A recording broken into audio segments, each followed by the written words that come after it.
Olá, bem-vindos a mais um episódio do Relações Internacionais em Minutos. Hoje a gente vai fundo numa questão que deu o que falar. As tarifas, ou ameaças de tarifas, da administração Trump sobre produtos brasileiros.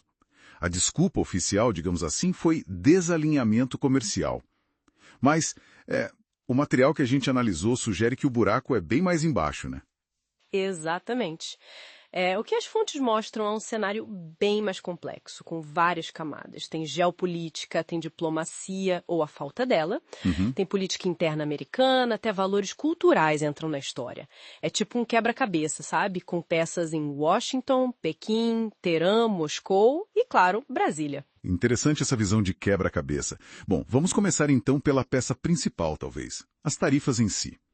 Como é que essa medida se encaixa no jeito Trump de governar, de negociar? Olha, pelo que as fontes indicam, o Trump usou bastante as tarifas como uma ferramenta, não só econômica, mas principalmente de pressão diplomática, de negociação mesmo. Ah, sim. O caso da China é o mais famoso, né? Exato. Com a China ficou muito claro, não era só sobre diminuir o déficit comercial, era sobre forçar a China a sentar para renegociar acordos, discutir propriedade intelectual, essas coisas. Então parece ser um padrão dele usar o poder econômico para atingir outros objetivos mais políticos, mais estratégicos. Entendi. Faz sentido. E trazendo para o caso do Brasil, o que no cenário mais recente poderia ter sido gatilho para ele pensar em usar essa mesma ferramenta contra o Brasil?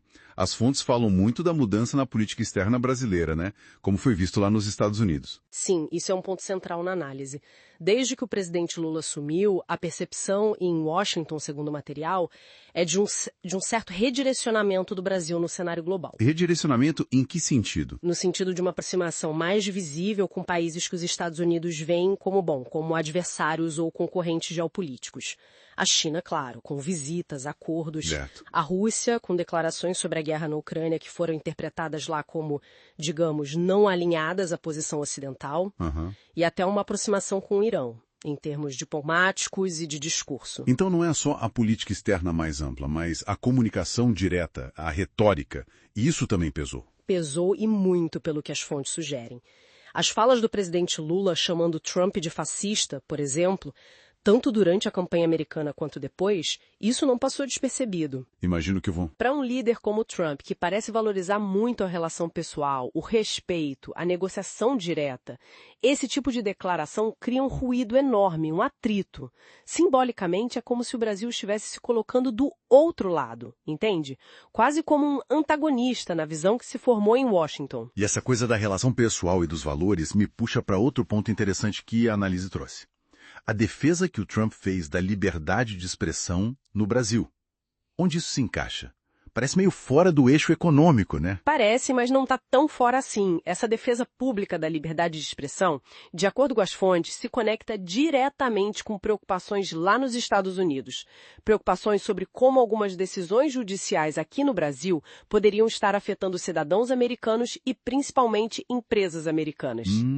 As Big Techs. Exatamente, os gigantes de tecnologia. A primeira emenda da liberdade de expressão é algo muito forte na cultura e na política dos Estados Unidos, é quase sagrada. Então o Trump usa essa bandeira que tem apelo interno para ele, mas que na prática também envolve interesses econômicos e até reputacionais bem grandes ligados a como a informação circula, quem controla, etc. Entendi. Então, além da geopolítica, da retórica e dessa questão de valores e interesses econômicos ligados à liberdade de expressão, tem mais um fator que parece ter sido crucial: a própria diplomacia, ou a ausência dela. Perfeito. O material que analisamos aponta muito para isso. Uma percepção em Washington de que faltou por parte do governo brasileiro uma iniciativa de diálogo mais pragmática com a nova administração Trump logo no início. Como assim, faltou diálogo?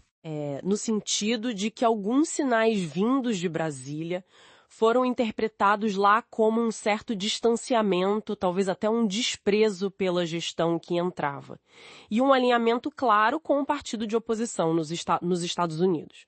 Sabe, na diplomacia, mesmo quando há discordâncias, o normal é manter canais abertos, conversar. Claro, pragmatismo, né? Exato. Essa aparente falta de contato, de buscar uma linha de comunicação, pode ter sido vista não só como falta de pragmatismo, mas talvez até como uma hostilidade velada.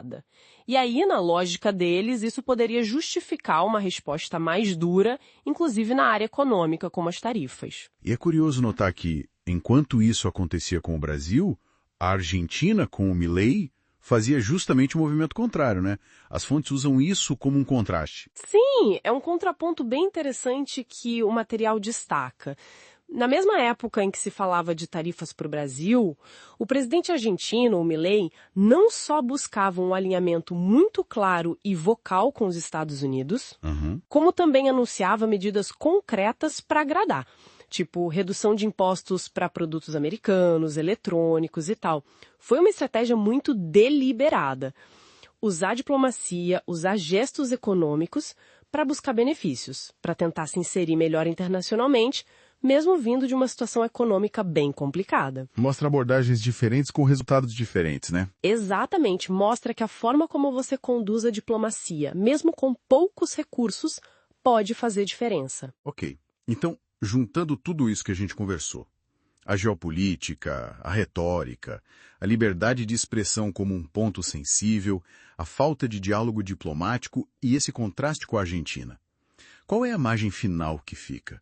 O que essa análise toda nos diz sobre essas tarifas? Olha, a imagem que emerge é que essa questão das tarifas ou da ameaça delas não foi um raio em céu azul, sabe? E nem foi só sobre comércio. Foi, na verdade, o resultado de uma combinação de fatores bem complexa. Uma tempestade perfeita, talvez. De certa forma, um desalinhamento geopolítico que foi percebido lá, atritos causados por declarações fortes, a defesa de valores importantes para os americanos, que também tem um lado econômico, e, crucialmente, uma falha em manter aqueles canais diplomáticos mais pragmáticos abertos.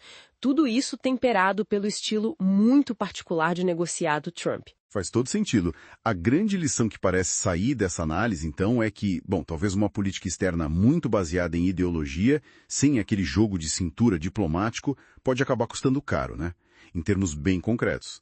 Principalmente com líderes como o Trump, que colocam tanto peso na negociação direta, na reciprocidade. Precisamente, a retórica tem seu lugar, claro, mas o pragmatismo nas relações internacionais parece ser fundamental para evitar certos custos. Bom, acho que cobrimos bem os pontos principais da análise, foi uma ótima conversa. Foi sim. E se você que nos ouve gostou dessa análise, não esquece de curtir, compartilhar com os amigos, seguir o Relações Internacionais em Minutos na sua plataforma preferida. Ajuda muito a gente a continuar trazendo esse tipo de conteúdo. Isso aí. E para fechar, como sempre, fica aquela pergunta para a gente pensar, né? Baseado em tudo isso que a gente viu, qual é o espaço real que um país como o Brasil tem para exercer autonomia na sua política externa, sem esbarrar em reações econômicas ou diplomáticas das grandes potências? Principalmente quando existe esse choque de estilos de liderança e um desalinhamento estratégico tão claro. É uma pergunta complexa, sem resposta fácil. Fica aí a reflexão. Exato. Pessoal, muito obrigado pela audiência e até a próxima. Até a próxima.